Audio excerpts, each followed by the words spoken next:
Talvez você já tenha visto alguns memes mostrando que, na época dos nossos avós, 1 ou 2 empregos já eram suficientes para bancar uma casa e cuidar de toda a família. Já hoje temos sorte ao encontrar um apartamento com um bom preço e que não seja um cubículo tenebroso. Mas afinal, o que fez as coisas ficarem tão caras? Por que estamos trabalhando dobrado e ganhando menos do que os nossos avós? Existe uma resposta para isso. Na verdade, um ano: 1971. O ano que marcou o fim do capitalismo. Antes disso, precisamos voltar um pouco no tempo. 1834. Os Estados Unidos, na época então consolidado como um país confiável, rico e voltado ao liberalismo econômico, adotou o sistema chamado de padrão ouro, que lastreava o ouro em uns certificados verdes de papel, conhecidos como dólares. O preço então foi fixado a $20,67 a onça de ouro, e continuou assim até 1930. Um pouco depois, já no ano de 1870, outros países também fizeram o mesmo, e o padrão ouro se tornou um sistema reconhecido no mundo todo, gerando um período de grande prosperidade, crescimento econômico e industrialização nunca antes vistos na história. Ficou conhecido como o padrão ouro clássico. Esse período eventualmente chegou ao fim, por conta de 2 fatores principais. O primeiro foi em 1913, com a criação do Federal Reserve, o Banco Central dos Estados Unidos, criado unicamente com a intenção de controlar o sistema monetário, que antes possuía maior liberdade. E o segundo fator foi o início da Primeira Guerra Mundial, em 1914. Muitos países se voltaram para um financiamento inflacionário da moeda, com a expectativa de poder pagar pelas despesas de guerra. Na época, foi o pior período de aumento de preços da história a nível internacional. Então, em meio à crise, muitas pessoas, com a intenção de proteger seus patrimônios, compravam e guardavam ouro em seus cofres, para que não sofressem tanto com a inflação. Por outro lado, o Banco Central dos Estados Unidos já estava ficando sem ouro para bancar o lastro impresso do papel moeda. Mesmo com a inflação batendo recordes, eles ainda tinham o dever legal de manter 40% da garantia de ouro para os dólares que eram impressos, e esse limite estava chegando ao fim.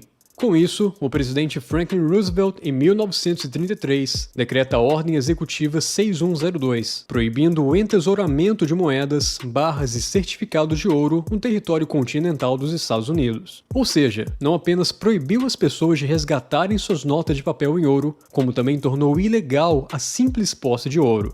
Anos mais tarde, em 1944, durante o final da Segunda Guerra Mundial, os Estados Unidos já antecipavam sua vitória e consolidação como potência mundial, organizando então a famosa Conferência de Bretton Woods para moldar a ordem econômica do mundo pós-guerra. Com dominância bélica sobre os outros países, os Estados Unidos fizeram do dólar a moeda de reserva mundial. Outros países, então, passaram a enviar seu ouro aos Estados Unidos e pegar seus certificados, os dólares, em troca. Assim, o dólar, e não o ouro, tornou-se o padrão do sistema monetário global.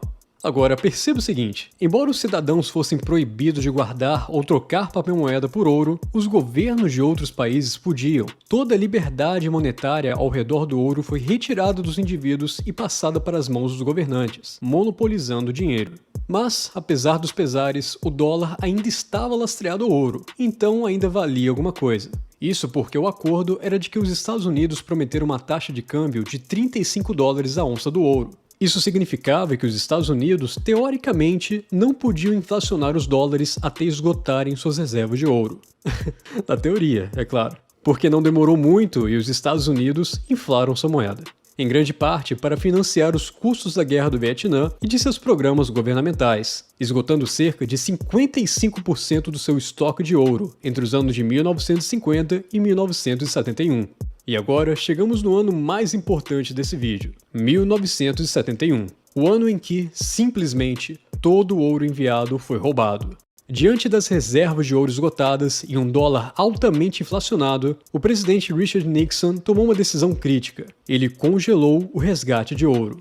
Você lembra de quando Collor congelou as poupanças no Brasil? Foi algo parecido, só que pior, e a nível internacional. Com os outros países em pânico, essa medida eventualmente resultou no fim do sistema de Bretton Woods. A França exigiu seu ouro de volta e teve a coragem de enviar seus navios para buscá-los. E até conseguiu. Já os outros países ficaram apenas com seus papeizinhos coloridos, os dólares, que agora os Estados Unidos podiam imprimir livremente, sem se preocupar com o lastro da moeda. Vale ressaltar que, pouco tempo depois do fim do Acordo de Bretton Woods, o mundo tomou um choque com a primeira crise do petróleo, e os Estados Unidos conseguiram rapidamente firmar um acordo com a Arábia Saudita, para que os barris de petróleo da OPEP fossem negociados em dólares, resultando assim na reciclagem de petrodólares. Existe um ótimo vídeo sobre esse assunto no canal Visão Libertária, Por que os americanos não saem do Oriente Médio? E o link está na descrição desse vídeo. Com tudo isso, ocorreu o fim do capitalismo como era conhecido, e nasceu o creditismo, o poder de criar dinheiro do nada, e o governo dos Estados Unidos tinha crédito barato. Afinal, quem duvidaria de um devedor que pode imprimir sua própria moeda? O poder dos Estados Unidos deixou de ser definido pela capacidade de acumular capital, e passou a ser determinado pela capacidade de acumular crédito. Ter dinheiro em si passa a não ser mais o fator determinante para a dominância financeira,